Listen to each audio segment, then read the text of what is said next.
Entonces, bueno, el parcial, este parcial va a estar técnicamente un poco largo. ¿Por qué? Porque este parcial corresponde las ideas de cinemática. Por un lado están las ideas de cinemática, por otro lado tenemos las ideas de dinámica, entra como una parte de termodinámica, ¿cierto? También tenemos pues como gravitación, tenemos presión por pues, las ideas de la presión atmosférica, ¿cierto? Tenemos eso como, digamos, el gran compendio de temas que básicamente hay que tener como buenas bases, ¿cierto? Es bastante, pero bueno, vamos a trabajar algunas ideas claves de los temas, ¿cierto? Empecemos por ideas fundamentales dentro de la cinemática, ¿sí?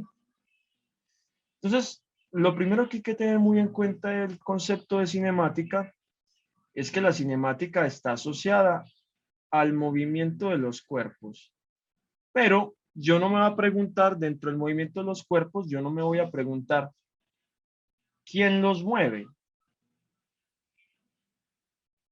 Aquí, esta pregunta todavía no me es fundamental o no me es de interés, ¿cierto? O sea, yo quiero determinar el movimiento de cuerpos, pero básicamente no, pues no es necesario como entender quién lo está moviendo o qué lo está moviendo, ¿cierto? Primera idea fundamental dentro de dentro del movimiento de los cuerpos es entender el concepto de velocidad y diferenciarlo de rapidez, ¿cierto? Porque son dos ideas bastante diferentes. Primera cosa que hay que tener muy en cuenta. Ojo, velocidad y rapidez no es la misma situación. ¿Por qué? Porque cuando lo veas más adelante, o si ya lo viste, la velocidad es una cantidad de carácter vectorial. ¿Qué quiere decir eso? Que la velocidad no solo tiene un valor o un número, como le decimos nosotros, 30, 40, 50 kilómetros por hora, sino que también tiene una dirección. ¿Hacia dónde va la velocidad? ¿Va hacia arriba? ¿Va hacia un lado? ¿Va hacia atrás? ¿Hacia dónde va? Siempre que yo hable de cualquier elemento que cumpla con estas dos condiciones como mínimo, valor y dirección, estoy hablando de cantidades de carácter vectorial. Te vas a dar cuenta que la velocidad es una, pero la gravedad es otra, ¿sí? La aceleración también es una cantidad vectorial, la fuerza es una cantidad vectorial, y son vectoriales por eso, porque de alguna u otra manera yo tengo, para representarlas, yo tengo que tener un valor o un elemento que valga, ¿cierto? Tiene un número y una dirección, que es hacia dónde va. Hola Santiago, ¿bien o no? ¿Cómo estás?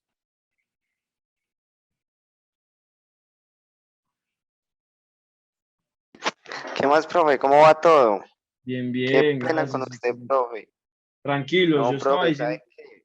señor, Sino que me excuso, profe, porque como hoy me encuentro laborando, entonces había sacado, pues, que es que a partir de las 2 del almuerzo, pero me sí. pusieron a hacer entonces otro trabajo. Pero Ah, entonces puedo ir poniendo cuidado a la clase, así con el celular y puedo ir escuchando. sí, sí, claro, claro, Santi, uno, no hay Una, ningún problema. listo, Hágale, hágale, pues, profe. Muchísimas gracias, qué pena con con gusto. usted. No, tranquilo, no hay problema. Listo. Entonces, esta es la primera situación que tenemos que diferenciar. Velocidad, diferencia de rapidez. ¿Ok? La rapidez es la magnitud. Es la magnitud, o sea, es el valor de la velocidad.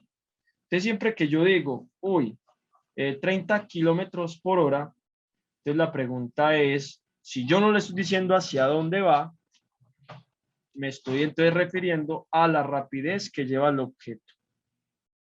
¿Ok? Ahí es muy importante el concepto de velocidad y de rapidez. Bien, Eso es la primera idea que hay que tener muy en cuenta.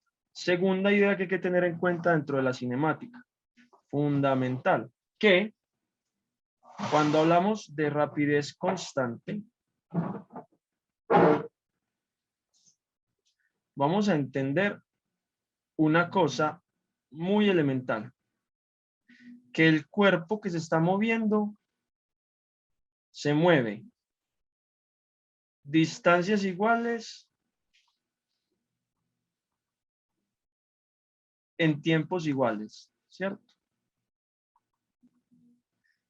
Y como ese cuerpo permanece en un movimiento constante, es decir, que se mueve distancias iguales en tiempos iguales, la aceleración del cuerpo entonces valdrá cero. Fundamental, fundamental. Como hay rapidez constante, no hay cambio en la velocidad. Como no hay cambio en la velocidad, quiere decir de otra manera que la aceleración vale cero. Muy, muy, muy, muy, muy importante estas dos ideitas. ¿Por qué? Porque a partir de esas dos ideas, entonces ya uno dice, ok, si se mueve con rapidez constante el cuerpo, tengo un movimiento, que lo llamamos movimiento rectilíneo uniforme. Y si la rapidez no es constante, pues entonces tenemos otro movimiento que se llama movimiento rectilíneo uniformemente acelerado. Y esos son los dos movimientos que tenemos dentro de la cinemática. Y me dirán, uy, ¿y entonces qué es la caída libre? Pues la caída libre también es un movimiento rectilíneo uniformemente acelerado, solo que va verticalmente. Y aquí la aceleración es la gravedad. O sea, el ente encargado de acelerar un cuerpo es la gravedad. Pregunta importante, Sebas, porque digamos que Santi de pronto no puede estar como utente de eso. Pregunta importante, Sebas. ¿Quién fue como la persona que se dedicó a estudiar en primera instancia la caída de los cuerpos? Ojo, desde la perspectiva cinemática.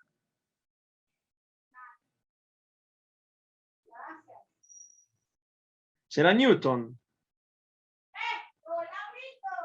Newton fue el que dedujo qué producía la caída de los cuerpos o quién lo producía.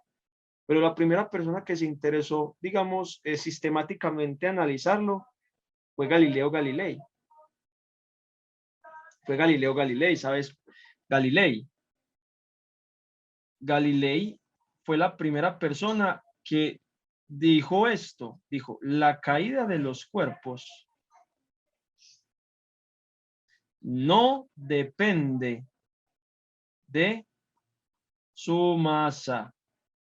En otras palabras, él dedujo que en el vacío, en una situación hipotética en el vacío, que no hubiese aire ni nada, no hubiese resistencia del aire, los dos objetos, independientemente del tamaño que tengan y de la masa, la cantidad de masa, caerán al mismo tiempo.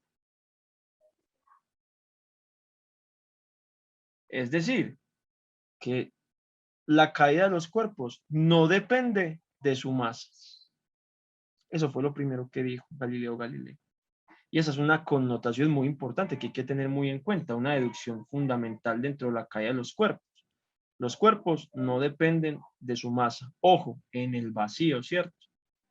Porque ya cuando entramos a la vida real, pues está la presencia del aire. Entonces ya tenemos que hablar de la resistencia del aire, ¿cierto? Que ya esto es otro factor que hace que una pluma, pues, caiga mucho más lento que una pelota de acero. Pero si yo tirara la pluma y la pelota de acero en el vacío, los dos caerían al mismo tiempo. ¿Es extraño? Sí, pero es el principio que encontró Galileo Galilei, uno de los tantos principios que encontró. Y otra cosa muy interesante que encontró Galileo Galilei es que esa caída de los cuerpos, la caída del cuerpo, digamos que las distancias que recorrían esa caída del cuerpo estaba relacionado con el cuadrado del tiempo. Es decir, que después de un segundo usted se movía, pues digamos, una unidad de movimiento.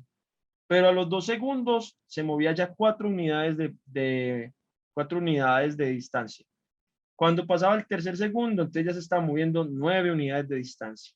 Y así sucesivamente. Se encontró o más o menos determinó que existía una relación entre el movimiento o la cantidad de desplazamiento que hacía un cuerpo, ¿cierto? Y la medida del tiempo al cuadrado. Esos son dos grandes aportes de Galileo Galilei al estudio de la caída de los cuerpos. Y son fundamentales. Y usted dirá, pero ¿y dónde cae? ¿Dónde aparece eso del tiempo al cuadrado? Pues recordemos la ecuación clave de la caída de cuerpos, de caída libre. La ecuación clave es esta. Es y sub 0 más la velocidad y por el tiempo más 1/2 de la gravedad por el tiempo al cuadrado. Véanlo acá. Efectivamente, hay una relación entre el desplazamiento vertical o la caída y el tiempo al cuadrado. ¿Cierto? Es un factor fundamental ahí. Aportes fundamentales de Galileo para la cinemática. Como recomendación, muchachos, vayan, estudien cuñas. Vayan, analicen cómo fue que Galileo dedujo todas estas cosas o hizo los análisis. Él partió del estudio de las cuñas para que él, como retroalimentación ahí, para que consulten un poquito y como que se empapen de esta vaina. ¿Alguna pregunta, duda, inquietud con estas ideas básicas de cinemática? Ah, ¿qué es una cuña? Bueno, una cuña es literalmente, es un triángulo. Pues a ver, yo busco una cuña aquí. Yo busco una cuña aquí en internet y pongo la imagen. Literal, una cuña es como un pequeño plano inclinado. Véala aquí. Eso es una cuña. Pues es un plano inclinado. Es una máquina simple. ¿Cierto? Es chévere que investiguen cómo fue que Galileo utilizó el estudio de las cuñas para poder encontrar el análisis de la caída de los cuerpos. Porque él hizo esa relación entre el movimiento de un objeto, de una bolita, a través de un plano inclinado o una cuña, cómo se movía con la caída libre. Eso fue algo que hizo él. Muy, muy interesante. Y dentro de la cinemática también hay otro movimiento que es lo que llamamos movimiento combinado. Es un movimiento ya combinado. Es decir, que es un movimiento que por lo general ya es tomando en cuenta 2 dimensiones. ¿Cuáles son las 2 dimensiones para nosotros en ingeniería y en cualquier área pues básica? Es X y Y. Esas son las 2 dimensiones. Entonces, vamos a hablar que un movimiento combinado quiere decir que hay algo que hace que se mueva alrededor del eje X y va a haber otra cosa que hace que se mueva alrededor del eje Y. ¿Cierto? Alrededor del eje X prima el movimiento rectilíneo uniforme y alrededor del eje Y la caída libre. No entendiste muy bien la ecuación. ¿Qué no entendiste de la ecuación, Sebas? Esta es la ecuacióncita de caída libre, pues de la formulita de caída libre. Ah, ok, no, o sea, yo lo importante que quería mostrarle de la formulita de la caída libre es que Galileo más o menos encontró que el desplazamiento que experimentaba un cuerpo cuando caía tenía una relación o una semidependencia con el tiempo al cuadrado. Entonces te dije, se mueve una unidad de medida al primer segundo. Cuando pasan ya 2 segundos del movimiento, ya se movió 4 unidades más. Cuando ya pasaron 3 segundos, se movió 9 unidades más. O sea, esa era como una proporción ahí. Y luego puse la ecuacióncita, la formulita, que es esta. Esto representa la posición final. Y es la posición final verticalmente hablando. Y sub 0 sería la posición inicial del cuerpo. ¿Cierto? Esto sería la rapidez que lleva el cuerpo, pues T es el tiempo, ¿cierto? Y G es la gravedad. Eso es lo que dice la ecuación ahí. Que la posición final del cuerpo en cualquier instante T va a depender de esto, de su posición inicial, de la rapidez que lleva el cuerpo y de la gravedad. Listo, muchachos. Entonces, ahí está como la idea fundamental de la caída libre, ¿sí o no? Bien. Entonces, estamos hablando de que existe un movimiento en dos dimensiones, un movimiento combinado.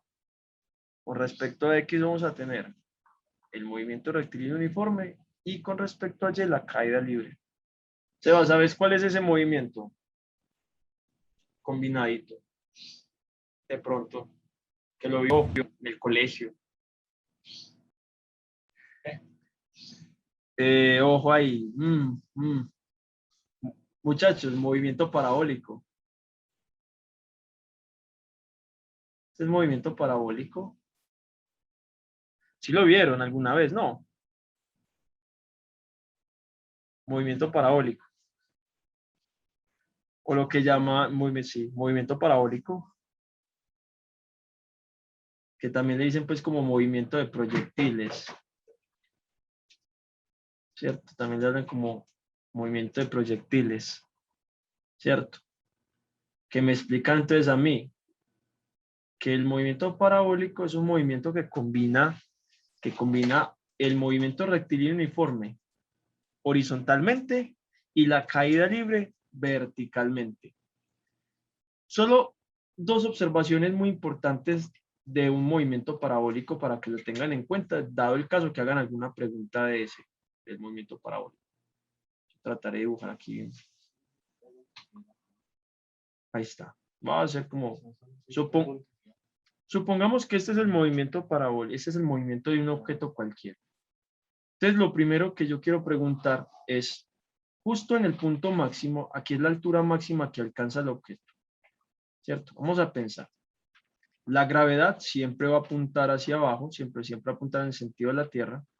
Nuestro objeto inicialmente comienza acá con una velocidad inicial. Entonces, esta velocidad cada vez se va como inclinando más, ¿cierto? ¿Sí? Siempre el componente de la velocidad va a estar como cambiando de dirección. Y ese mismo cambio de dirección de la velocidad es la que de alguna otra mente me está direccionando el movimiento del cuerpo. ¿Sí? Esas líneas verdes son como el vector velocidad. Bien. Pero la pregunta es, ya que este es un vector velocidad, él va a depender de dos velocidades. Ojo, voy a dibujar esta aumentado por acá. Este vector velocidad va a depender de una velocidad horizontal o pues, de una rapidez, de una componente de la velocidad horizontal y de una componente de la velocidad verticalmente. ¿Sí? Entonces, yo quiero preguntar algo bien interesante. En el punto máximo, justo aquí, ¿cuál de las dos velocidades o cuál de las dos componentes de la velocidad se hace cero? ¿Cuál creen ustedes? ¿La componente vertical o la componente horizontal? ¿Y por qué? Bien, bien. Esa es, Eva, sí, es la vertical. Efectivamente, justo en el punto máximo, ¿cierto? Donde aquí la altura que alcanza el cuerpo es máxima, la velocidad en Y se hace cero, ¿cierto? La componente de la velocidad en Y se hace cero, la vertical. ¿Y eso qué está indicando? Pues de una otra manera, que el cuerpo va a empezar a bajar. O sea, siempre que haya componente en Y de la velocidad, es porque el cuerpo va a seguir subiendo y subiendo y subiendo y subiendo. Cuando se haga cero, justo en ese punto, a partir de ahí, el cuerpo va a tener que caer. Esa es una condición muy, muy, muy importante. Téngala clarito, porque es Eso es pregunta típica que puede caer en un parcial de descubriendo. Me pueden preguntar sobre esto del movimiento. Bueno, esas son como algunas. A ver, de pronto me perdonarán que empiece a brincar de temas muy rápido, sino que tenemos que tratar de abordar como las ideas fundamentales de muchos de los temas, ¿cierto? Solo como para aclarar, porque pues bueno, un solo taller para todo un parcial no es como el viable, y más que de pronto no trajeron como dudas muy específicas, entonces se hace más complejo poder como abordar. Entonces vamos a saltar a otra de los grandes temas. Pero alguna duda, pregunta, inquietud aquí de la parte de cinemática. Listo. Hágale que si hay duditas, me dan pregunta. Entonces vamos a saltar a dinámica. Vamos a saltar a dinámica.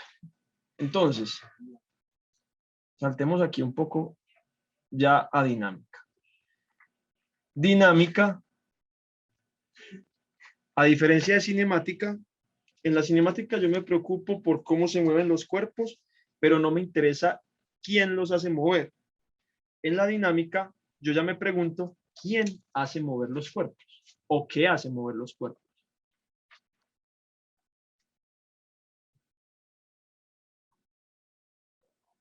Yo ya en dinámica me pregunto por eso. ¿Qué hace mover un cuerpo o quién hace mover un cuerpo? ¿Cierto?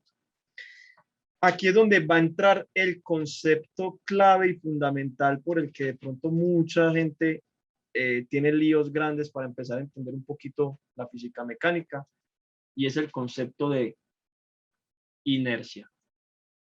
Porque es que básicamente para formular las leyes de Newton, primero tenemos que entender a qué se refiere con inercia. Sebas, ¿qué crees que es inercia? Ok, vamos bien, vas por ahí. ¿Tienes una idea? Vamos a aclararla, vamos a mejorar esa idea y vamos a tratar de dilucidarla, porque inercia es fundamental. Bueno, lo primero, la inercia es una propiedad que es intrínseca de los materiales. ¿Qué quiere decir que sea una propiedad intrínseca de los materiales? Básicamente que es propia o hace parte de todos los materiales. O sea, es una cosa que es natural de cualquier material, de cualquier objeto como tal, ¿sí? Eso es lo primero que hay que tener en cuenta, que no podemos hablar de un objeto sin hablar de su principio de inercia. Es muy cosa muy fundamental. Y la segunda idea, la inercia se refiere, entre otras cosas, a una capacidad que tiene un objeto o un cuerpo. Ojo, capacidad de un cuerpo a no dejarse mover, o en otras palabras, a permanecer en movimiento constante.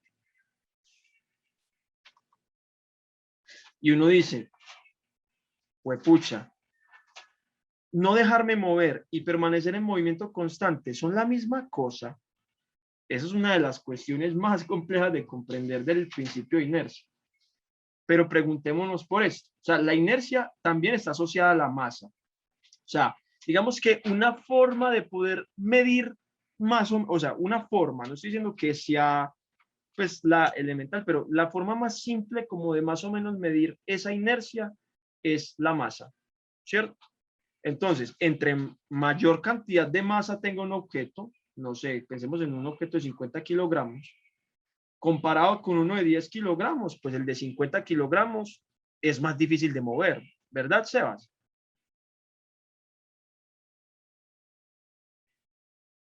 Sí, entonces tendríamos una forma de decir que el de 50 kilogramos tiene mayor cantidad de inercia que uno de 10 kilogramos, no. ¿Usted qué opina? Podríamos decir eso, porque si la inercia es no dejarse mover y pues entre más masa, más difícil de mover, pues uno dice, ok, la masa es una forma indirecta de cuantificar esa inercia, ¿no te parece? Podríamos empezar por ahí. Bien, pero es que aquí hay una cosa muy importante, que es que cuando hablamos de inercia, tenemos que preguntarnos entonces, ¿qué sería un movimiento inercial? Entonces, un movimiento inercial son una de estas dos cosas. que el cuerpo esté quieto o que se mueva a velocidad constante. Si yo te digo, Sebas, que la sensación de quedarse quieto o moverse a velocidad constante es el mismo, ¿usted me creería?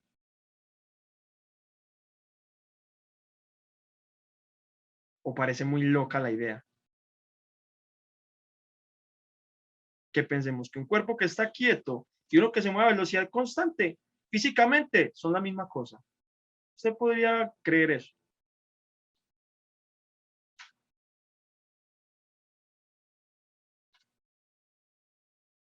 ¿Cierto? Personalmente no. Uno dice, no, esa sensación de que un objeto se quede quieto o se mueve a velocidad constante. O sea, es que la velocidad, cuando la velocidad es cero, pues estamos hablando del primer caso, que el cuerpo esté quieto. Pero es que velocidad constante, la velocidad no es cero. Vale algo, tiene un valor y es constante. Y en ese caso, imagínate, a pesar de que las componentes de la velocidad son diferentes, sus magnitudes, la sensación física o la idea física alrededor de ese movimiento es el mismo. Vamos a hacer un experimento mental para entender, para tratar de vislucidar eso. Imagínese que usted está metido dentro de, no sé, supongamos un ascensor. Usted está dentro de un ascensor.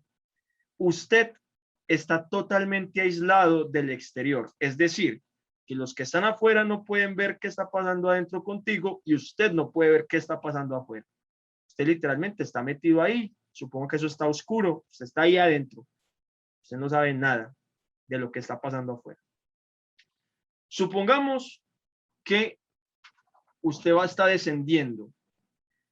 ¿Usted no le ha pasado que cuando está en un ascensor, usted siente cuando comienza a moverse, pero luego de un rato, usted como que ya no percibe tanto el movimiento del ascensor, a no ser que pare?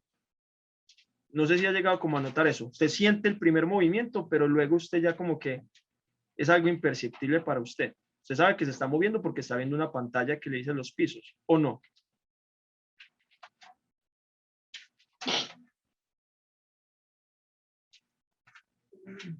Más o menos no se siente, ¿cierto? Porque ahí digamos que es muy difícil decir que el ascensor se mueve a velocidad constante, pues eso no es como tan cierto. Ahora supongamos que tenemos un ascensor que se mueve a velocidad constante, ¿sí?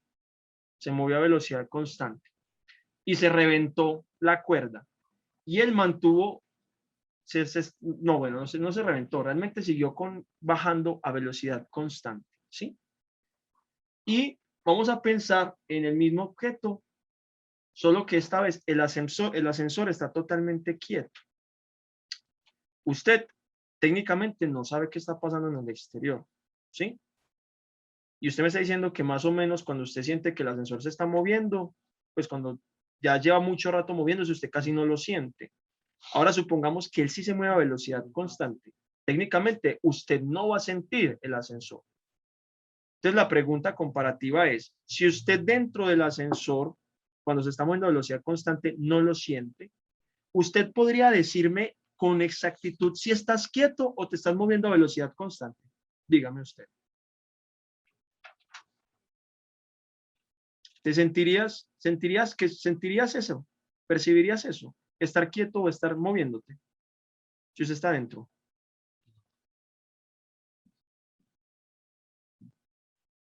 Ah, sí, cuente.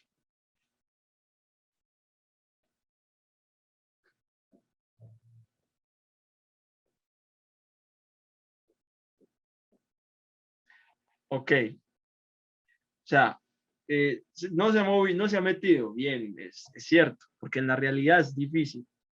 Pero Santi me dice que sí lo percibiría. Santi, pero para eso es la cuerda.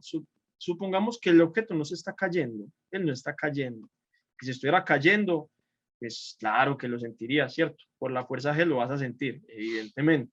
Pero yo aquí no estoy suponiendo que está cayendo. Eso. Por aquí yo no supongo eso. Yo aquí lo único que estoy suponiendo es que el ascensor se está moviendo a velocidad constante. O sea, que él está bajando continuamente, continuamente. Y supongamos pues que usted está, no sé, en un piso 80. Usted está bajando desde el piso 80 continuamente. La pregunta es aquí, ¿será que usted, ojo, dentro del ascensor, usted percibiría el movimiento constante? ¿Usted lo percibe?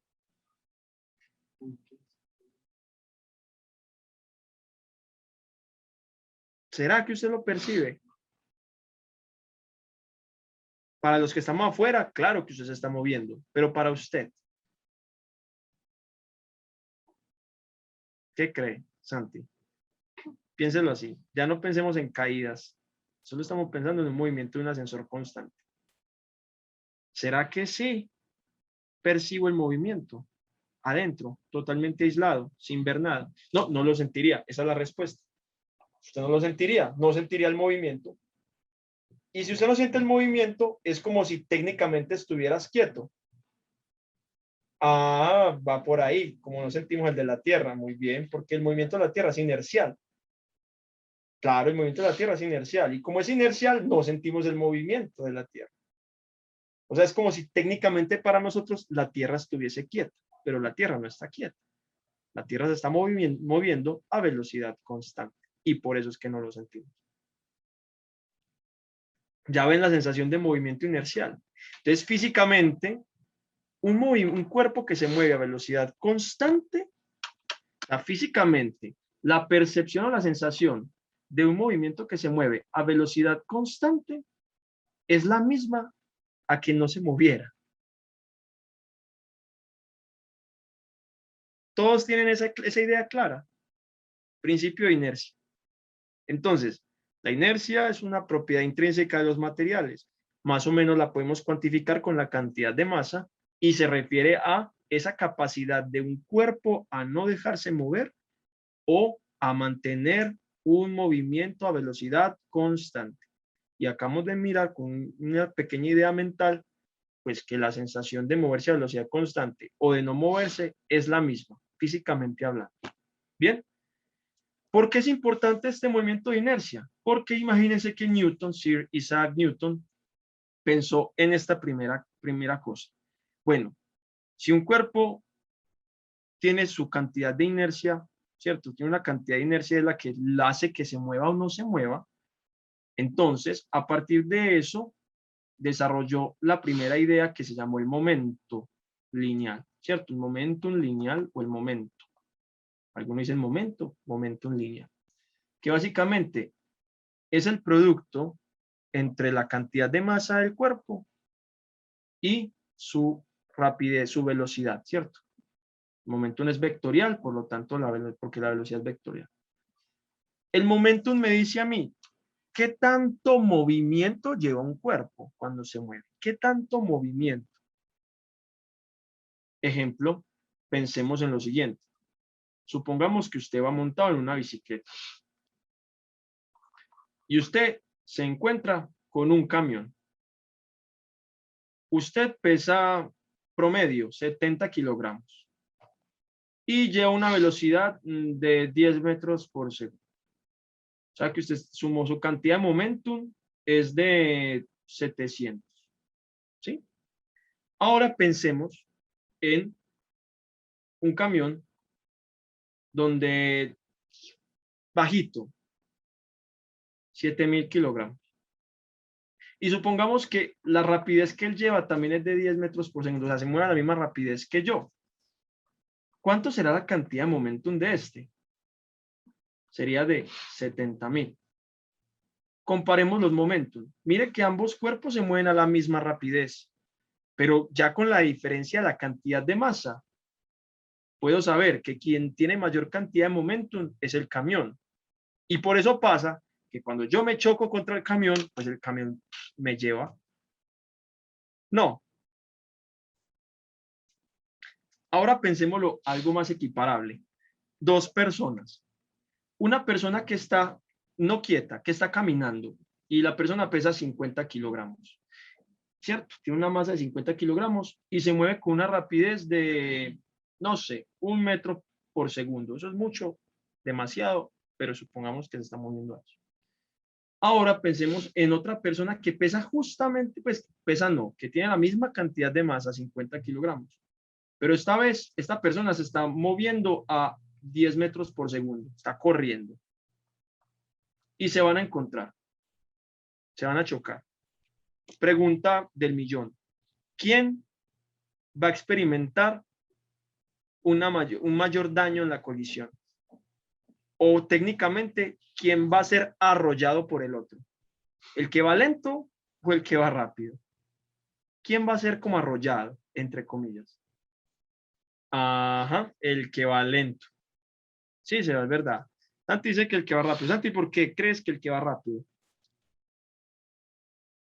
¿Por qué crees eso? Pues es interesante cómo lo pensó.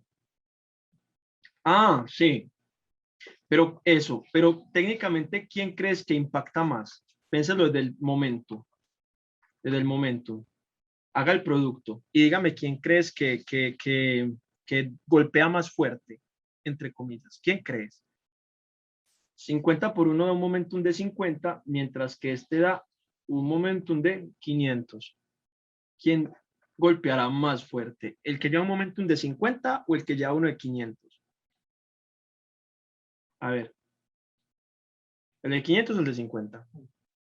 Ah, Santi, que desde el término del momentum, vea que aquí ya los calculé. Pregunta, ¿quién va a hacer mayor impacto? O sea, ¿quién da más duro, entre comillas? ¿El que tiene un momentum de 500 o el que tiene uno de 50?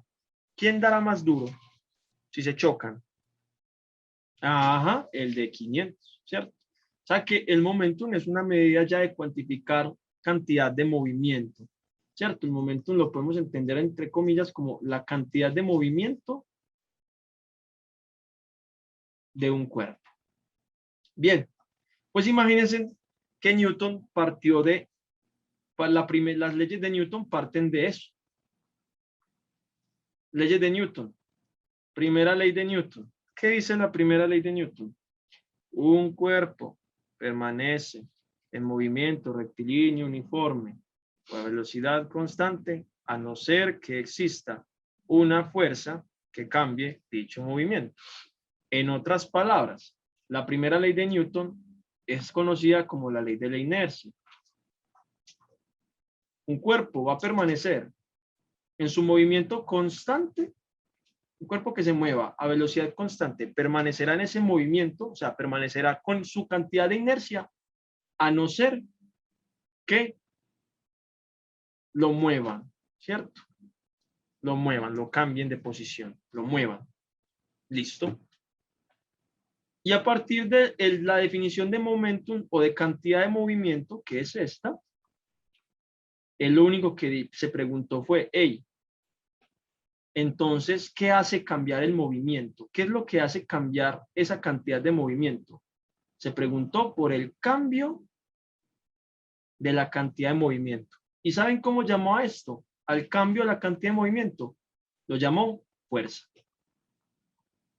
Y el cambio de la velocidad respecto al tiempo es la aceleración. Por eso la formulita fuerza es igual a masa por aceleración. Segunda ley de Newton.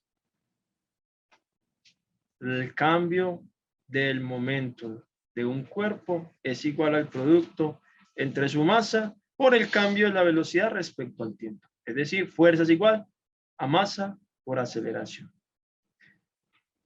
Segunda ley de Newton.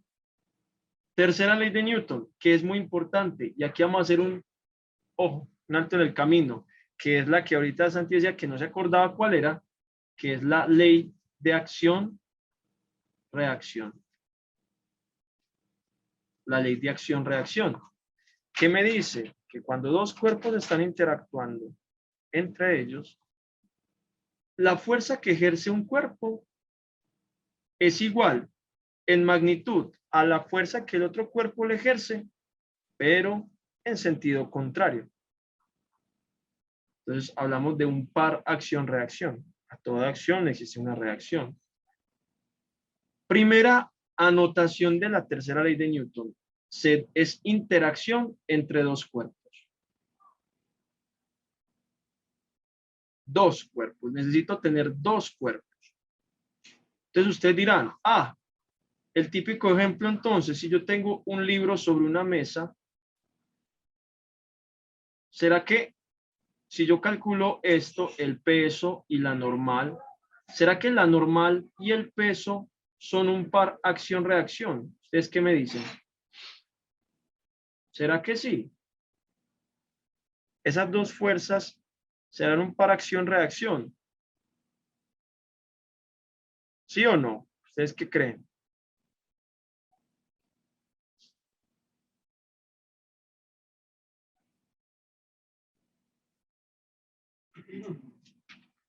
Fíjense de dónde estoy sacando las fuerzas del cuerpo. ¿Será que son un par acción-reacción? ¿Sí o no?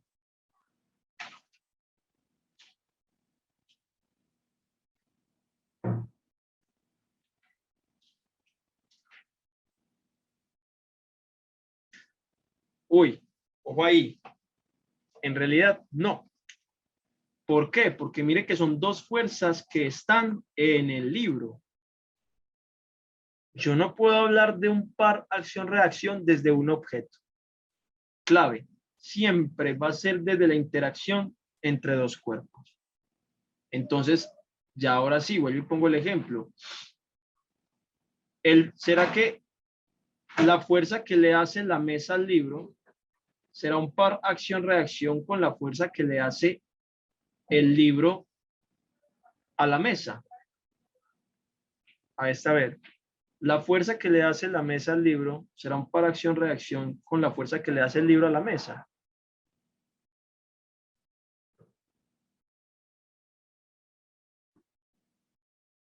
¿Qué opinan? ¿Estas qué cree? ¿Esta sí será para acción-reacción? Esta ya vimos que no. ¿Y esta? ¿Sí o no?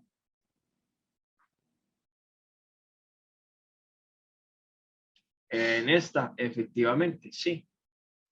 O sea que la tercera ley de Newton trata de explicar cómo al interactuar dos cuerpos, cómo cuando interactúan dos cuerpos, estos de alguna u otra manera se están relacionando dinámicamente, ¿cierto?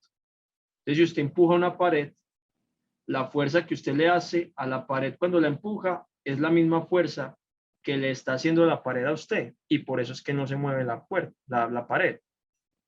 Si usted fuera capaz de mover la pared, es porque la fuerza que usted le está ejerciendo a la pared es mucho mayor pues que la que le está ejerciendo la pared a usted, técnicamente.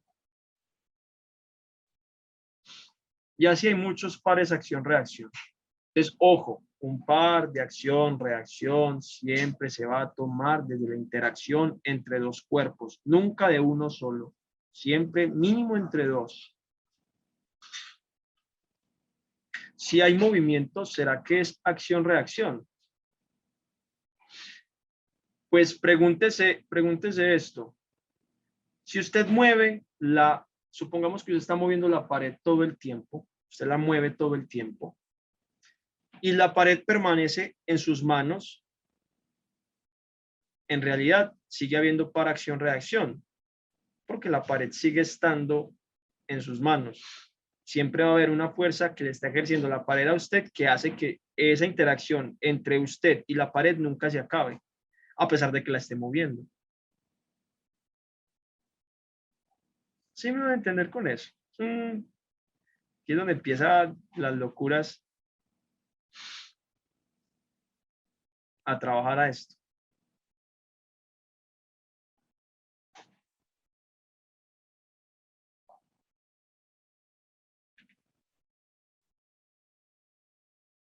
Sí, ojo, de igual magnitud.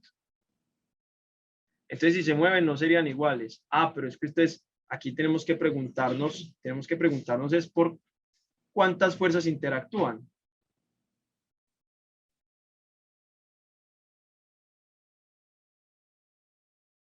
¿Y cómo están interactuando esas fuerzas?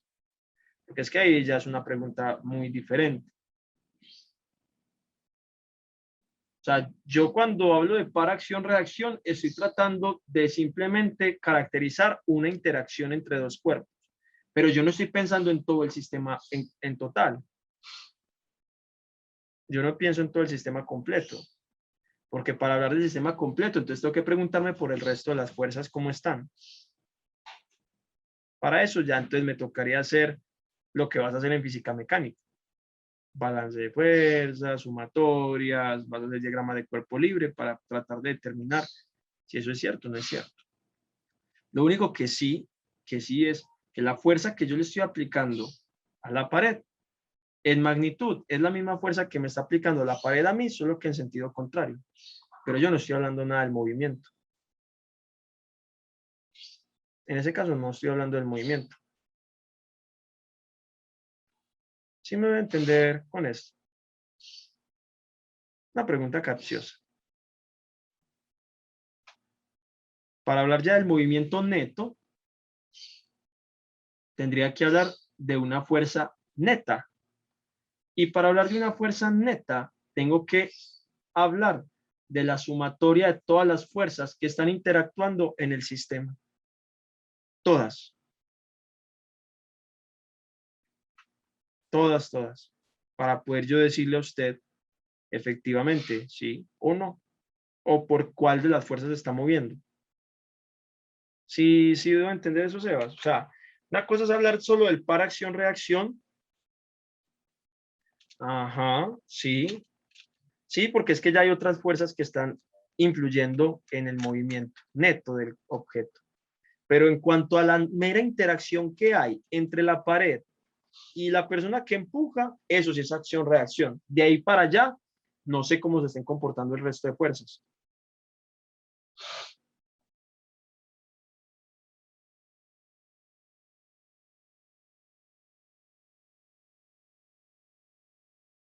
Sí, queda claro eso ahí. Porque ya ahí tendríamos que hablar es de otros principios, por ejemplo, la inercia, la cantidad de inercia de la pared y otras cosas para ver por qué se está moviendo. Pero muy buena pregunta, bastante buena. ¿Alguna dudita, pregunta sobre esta parte dinámica? Señor.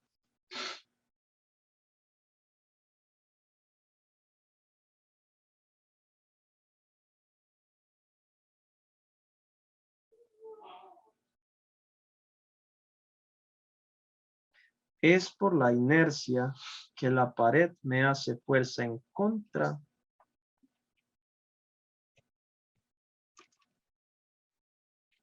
Mm. Mm. A ver. Que si es por la inercia, o sea, la pared no puede empujarme porque quiere. No, la verdad no entiendo como bien el hecho.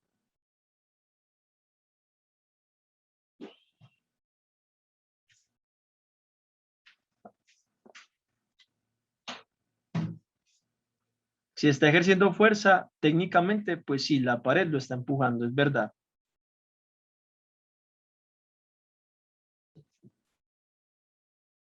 Eso sí, sí, continúa.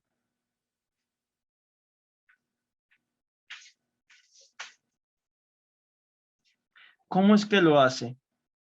¿Cómo es que la pared te empuja a ti? Ahí donde aparece la tercera ley de Newton. Si usted no empuja la pared está ahí quietecita. O sea, técnicamente la pared no está empujando absolutamente nada. Cuando usted comienza a empujar la pared, ahí es donde aparece el par acción-reacción. Por lo tanto, aparece esa fuerza que le está haciendo la pared a usted, que lo está empujando a usted hacia el otro lado. O sea, la pared por sí sola no empuja, ni tiene una fuerza ahí ni tiene una fuerza que está ejerciendo ahí por sí sola. Eso sí, pues sí, la pared sí tiene una fuerza, el peso, pero ese no está interactuando con usted en el momento. Pero cuando usted comienza a empujar la pared te empuja a ti solo por el par acción-reacción.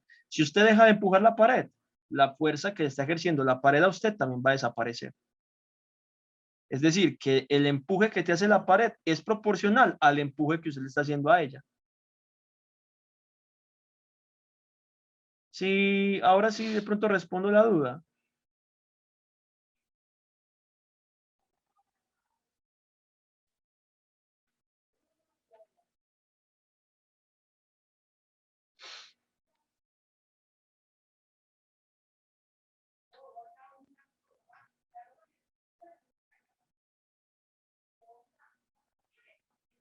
La resistencia.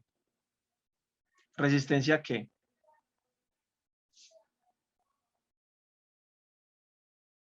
Porque es que ya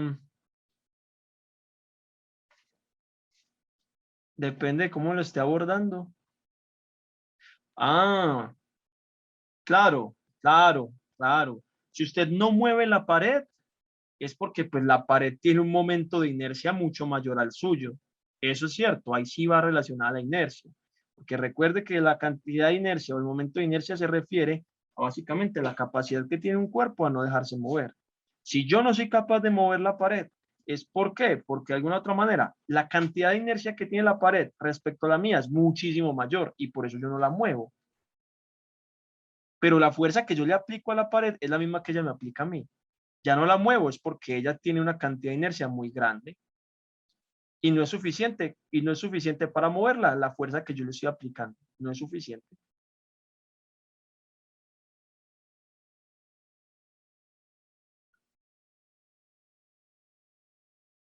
Pero la fuerza que está ejerciendo la pared a usted solo aparece cuando usted interactúa con ella. Si usted la deja quieta, no.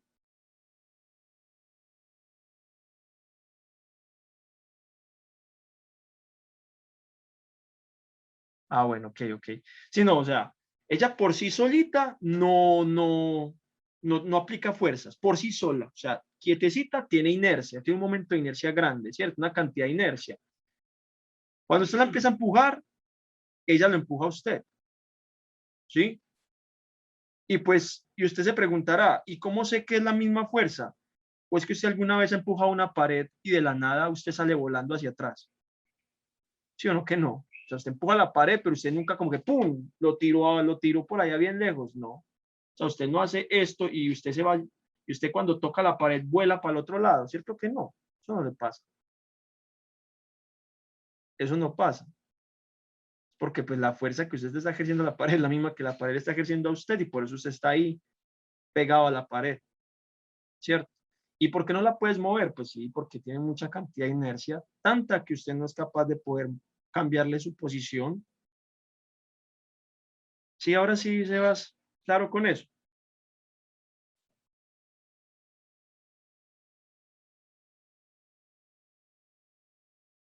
Ah, listo, ok. Ok.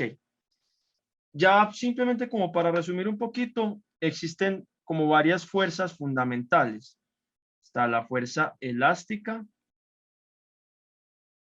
¿sí? Está la fuerza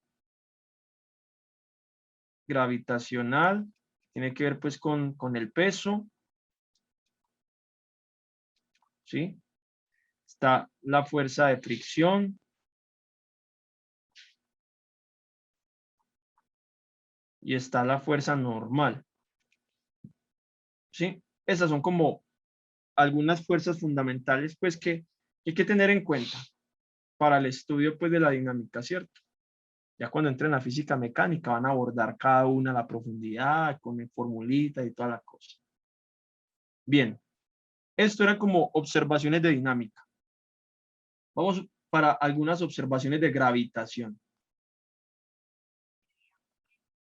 A ver, primera pregunta.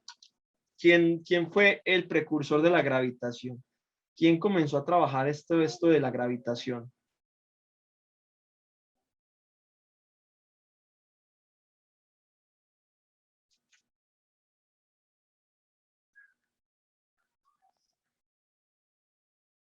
El padre de la física mecánica. ¿Quién es? No, bueno, él habló, pero ya él fue él fue el que redefinió la gravitación. Pero la primera idea de gravitación, incluso hay un mito muy interesante por ahí, lo más de curioso que todo el mundo conoce, o al menos tiene una idea dentro de, pues como que en el colectivo popular está ese mito, el de la manzana. Sí, yo creo que sí conocen a Isaac Newton, ¿cierto? Isaac Newton también fue el precursor, pues como el que tuvo las primeras ideas o acercamientos acerca de la gravitación, ¿cierto? El que fue capaz como de fundamentarlo. La gravitación, ¿qué se dio cuenta Newton. Básicamente se encontró con dos cosas. La primera, que la fuerza de gravitacional, ¿cierto?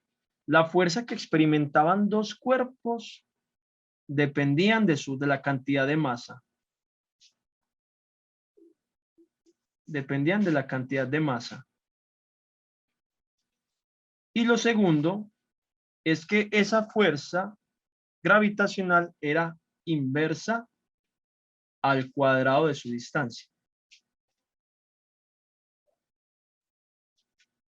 Es decir, que si formulamos básicamente, él dijo, vea, la fuerza gravitacional que se experimenta de un cuerpo a otro es proporcional al producto de sus masas,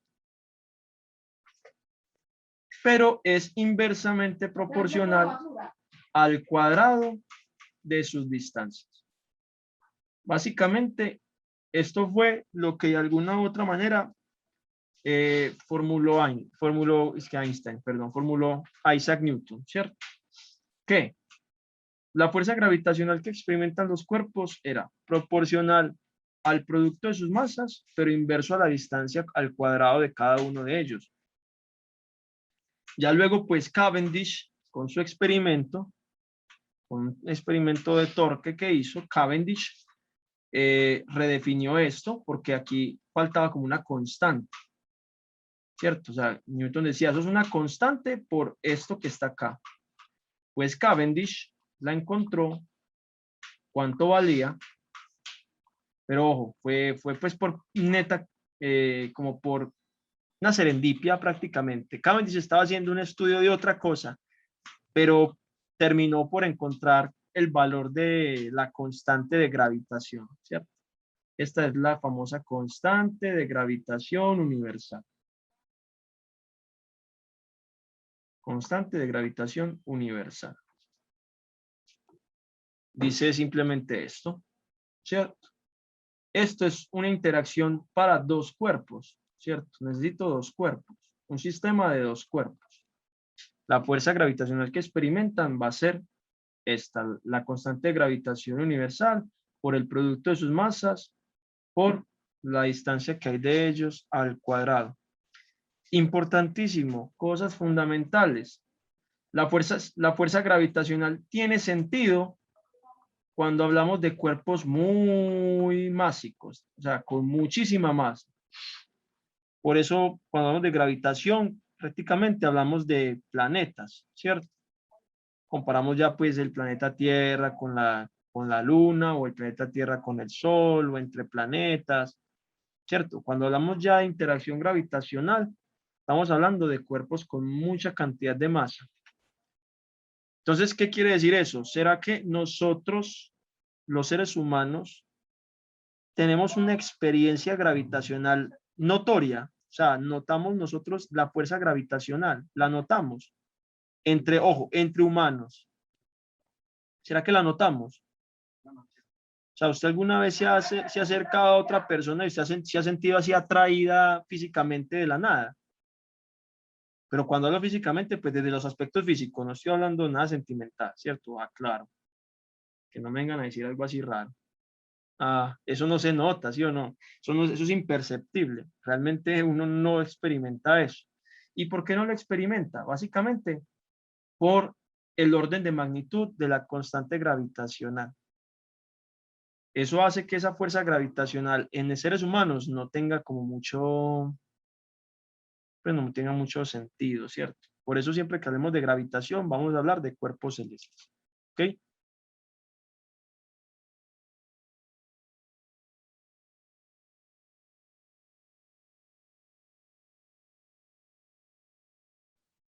Listo. Bien. Eso es como la primera observación que hay que tener muy en cuenta. Segunda observación fundamental. A partir de esto de la gravitación universal surgieron las leyes de Kepler. Las leyes de Kepler tratan de explicar el movimientos celestes, ¿cierto? lo más importante es que dentro de las leyes de Kepler se encontró que los cuerpos se mueven en trayectorias elípticas. Importantísimo esa deducción de las leyes de Kepler. ¿Sí? Las trayectorias elípticas.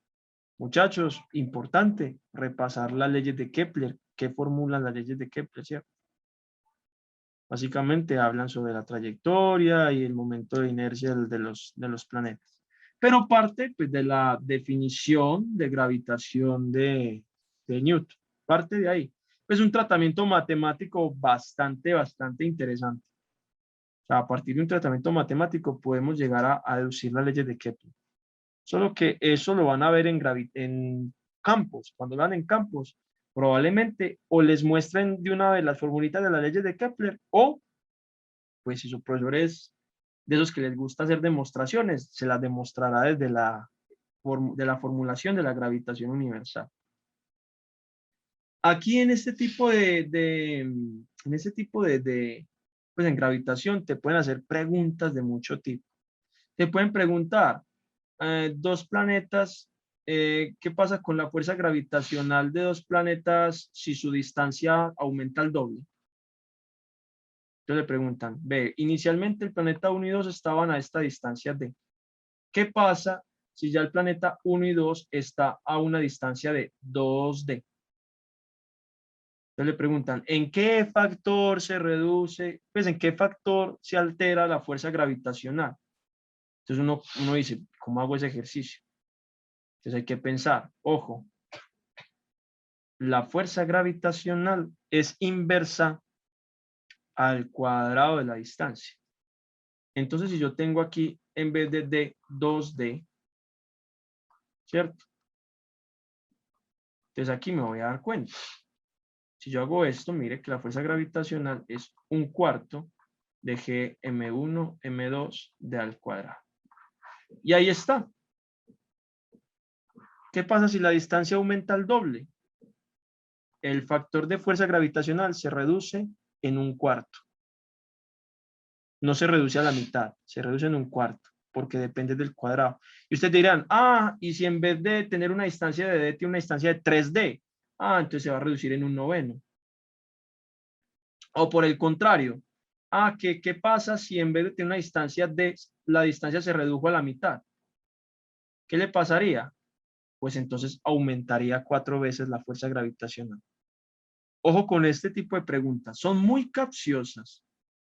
En este tipo de preguntas son muy capciosas. Lo único que hay que saber es que entre más se aleje, pues la fuerza gravitacional va a ser menor y va a depender del cuadrado de esa distancia, ¿cierto? Entonces, si se aleja en un factor de 2, la fuerza gravitacional se reduce en un factor de 4. Si la distancia entre los planetas aumenta en un factor de 3, la fuerza gravitacional se reduce en un factor de 9. O por lo contrario, si los dos planetas se acercan a la mitad de la distancia inicial, entonces la fuerza gravitacional que experimentan se multiplica en un factor de 4. Tienen que jugar con eso, pero no se sale de ahí. Es jugar con la expresión general. Pero ojo con eso, recuerden, la fuerza gravitacional es inversa a la distancia entre los planetas o entre los cuerpos al cuadrado. Muy clave eso. Eso es, mejor dicho, casi que el fundamento de los problemas que hay de gravitación. Comprender eso. ¿Alguna pregunta, muchachos? La variante. Yo se la. Si tiene un valor específico. Ya te lo doy. No me la sé de memoria. Pues es que las constantes a veces son difíciles de memorizar. Pero bueno, eso vale esto. La constante de gravitación universal tiene un valor de 6.67384 por 10 a la menos 11 newtons metro cuadrado sobre kilogramo al cuadrado. Ahí está. Esa es la constante de gravitación universal, eso vale. Sí, sí, sí, sí, es difícil de recordar, pues. No, es que no, pues eso está en tablitas, eso está en muchas partes, ¿sí? Entonces, ahí hay algo muy importante. A partir de esto, muchachos, es interesante que estudien dos connotaciones, pero se las dejo pues como para que las estudien. Una es la famosa acción a distancia, ¿sí? Que es una fuerza que funciona acción a distancia. Y la otra, que analicen el principio de equivalencia, que es la cantidad de masa inercial respecto a la masa gravitatoria. Son dos discusiones muy interesantes que es chévere que de pronto pues como que las lean, ¿cierto? Las lean un poquito. Ah, bueno, muchachos, listo, gracias. Bueno, ahora entonces ya abordamos, a ver, dinámica, cinemática y un poquito de gravitación.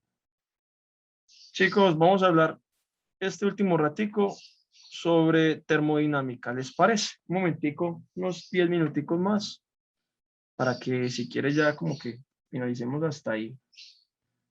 Entonces, termodinámica. Fundamental dentro de la termodinámica. Lo primero que necesitamos aclarar, calor versus temperatura. ¿Es lo mismo calor que temperatura? ¿Qué opinan? No, muy bien, no. Calor y temperatura son dos cosas totalmente diferentes. Entonces, ¿qué sería el calor? ¿Qué creen que qué sería el calor y qué sería la temperatura? A ver, Sebas, cuéntenme qué cree.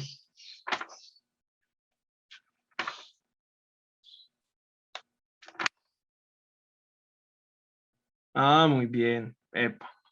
El calor entonces es ese proceso de intercambio o transferencia de energía. ¿Pero cuál tipo de energía? Energía térmica entre cuerpos. Mientras que la temperatura, muchachos, la temperatura es una cantidad escalar,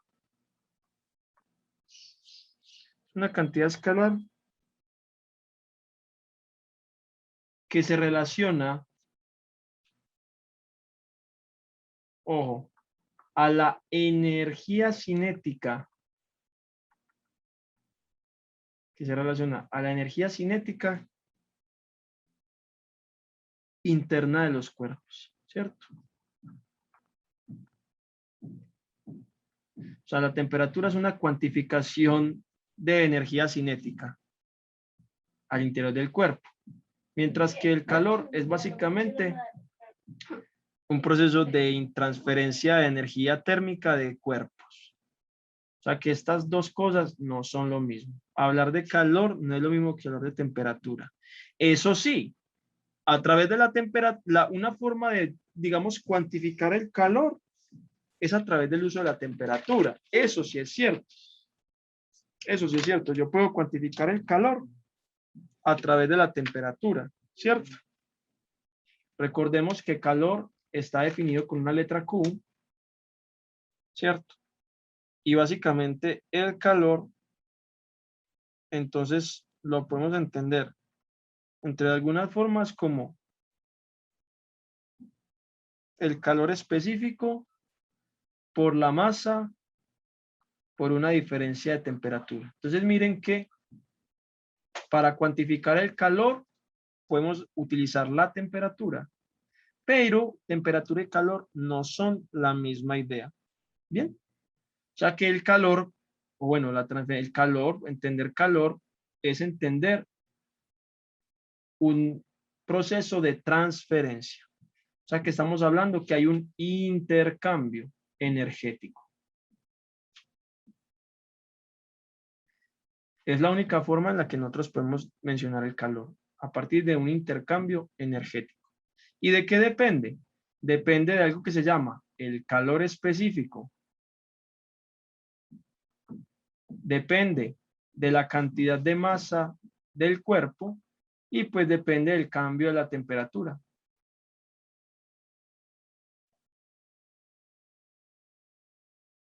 ¿Ok, muchachos? Esa es la primera claridad que tenemos que hacer dentro de un sistema cualquiera. ¿Sí?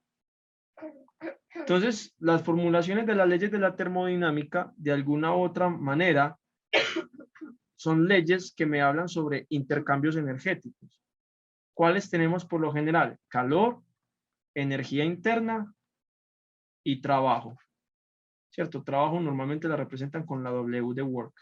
Digamos que estas son básicamente como las mediciones más fundamentales dentro de la termodinámica. Siempre que hablemos de termodinámica tenemos que hablar de cuerpos que se encuentran en contacto térmico.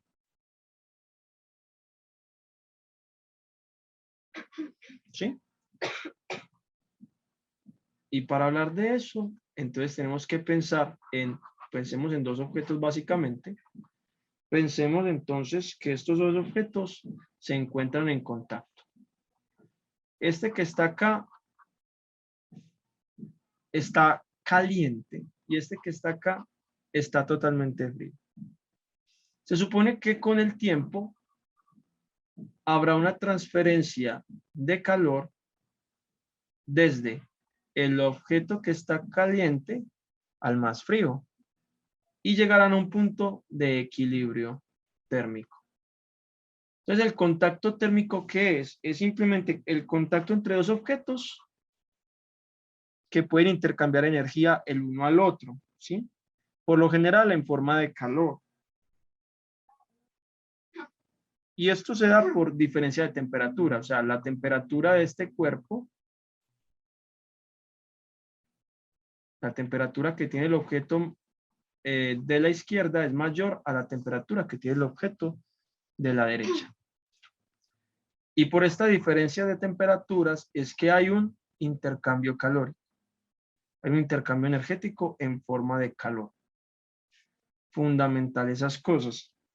Preguntitas hasta ahí, muchachos. Ya saben que diferencia entonces entre calor y temperatura no son la misma cosa.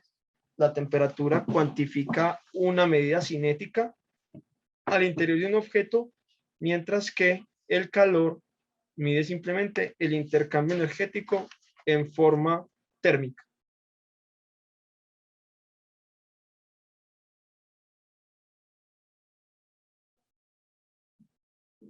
No, muchachos. ¿Alguna dudita, pregunta ahí?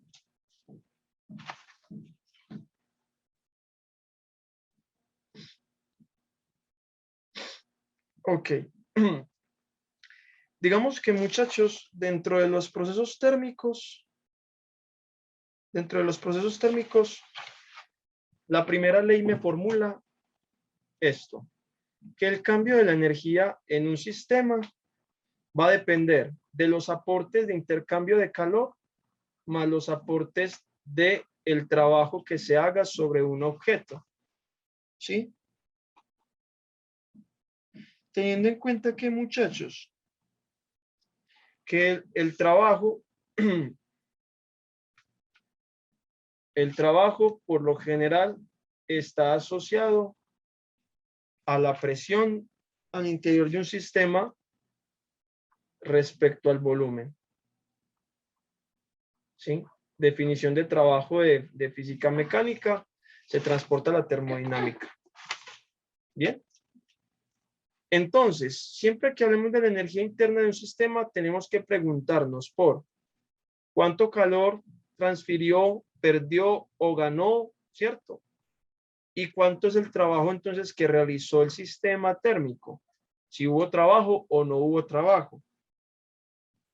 Hay varios tipos, digamos, de procesos térmicos en donde en algunos va a existir, digamos, trabajo neto, ¿cierto? Va a existir como un trabajo, en otros no va a haber trabajo, en algunos otros, digamos, no habrá energía interna, y eso va a depender de varios factores. ¿Cuáles son esos tipos de procesos, muchachos? Para que los miren. Proceso isotérmico, proceso isocórico, ¿sí? Y proceso isobárico.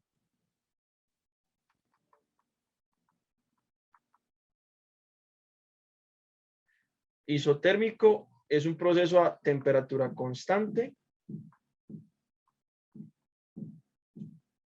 ¿sí?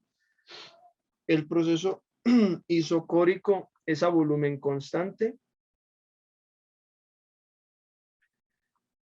Y el proceso isobárico es a presión constante. Una clave. Dentro de la termodinámica, entonces mire que tenemos varios elementos para analizar. Temperatura, volumen, presión. Son variables termodinámicas fundamentales. ¿Dónde también las vemos? En los gases.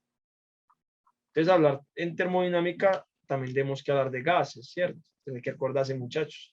Ley de Gay-Lussac, ley de Boyle, ¿sí? La ley universal de los gases. Fundamentales, comprenderlas un poco. Preguntas hasta acá, muchachos. Es que definitivamente son muchísimos temas, muchos temas. Y con una sola sesión no nos da. Pero bueno, aquí al menos traté como de abordarles lo que más pude respecto a algunas ideas claras. ¿Cuál es la conclusión de esta sesión?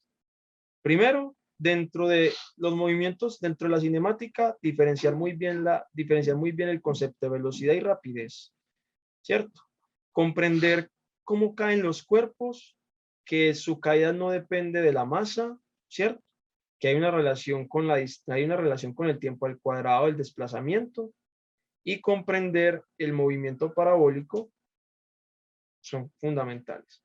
Dentro de la dinámica, recordar, muchachos, la idea de la inercia, el principio de inercia, qué representa, cómo se ve, entender que en un movimiento, el movimiento inerte, estar quieto o moverse a velocidad constante, la sensación física es la misma. Por otro lado, que dentro de las leyes de Newton, recordar fundamentalmente que la tercera ley, que es acción-reacción, un par acción-reacción solo aparece cuando interaccionan dos sistemas. Dentro de gravitación, muchachos, que la gravitación es imperceptible para los cuerpos pequeños, pero para los cuerpos muy másicos ya empezamos a hablar de gravitación. Otra cosa, los cuerpos celestes se mueven en movimientos elípticos, que la fuerza de gravitación es inversamente proporcional a la distancia entre los cuerpos al cuadrado.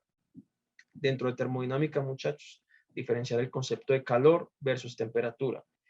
Entender que solo hablamos nosotros de contacto térmico cuando hay dos cuerpos que están interaccionando y entre ellos cambiando la energía, pues están cambiando su energía térmica. Que la temperatura es una forma de medir el calor, pero que el calor también depende de otras cosas como la cantidad de masa que tiene el cuerpo y la capacidad, el calor específico de cada cuerpo, que eso es una constante que está en tablas en todas partes. Y que dentro de cualquier sistema termodinámico, la energía interna va a depender de la cantidad de calor que se está intercambiando y de su trabajo. Y que habrán algunos tipos de procesos térmicos fundamentales, el isotérmico, el isocórico y el isobárico. Es importante como analizarlos, y que la temperatura, el volumen y la presión son variables termodinámicas indispensables para su estudio. Listo. Ahí como que resumidas cuentas más o menos las cositas que abordamos. Bueno, chicos, de todas maneras, les deseo que les vaya Excelente. Listo, muchachos. Hasta luego. Que estén muy bien.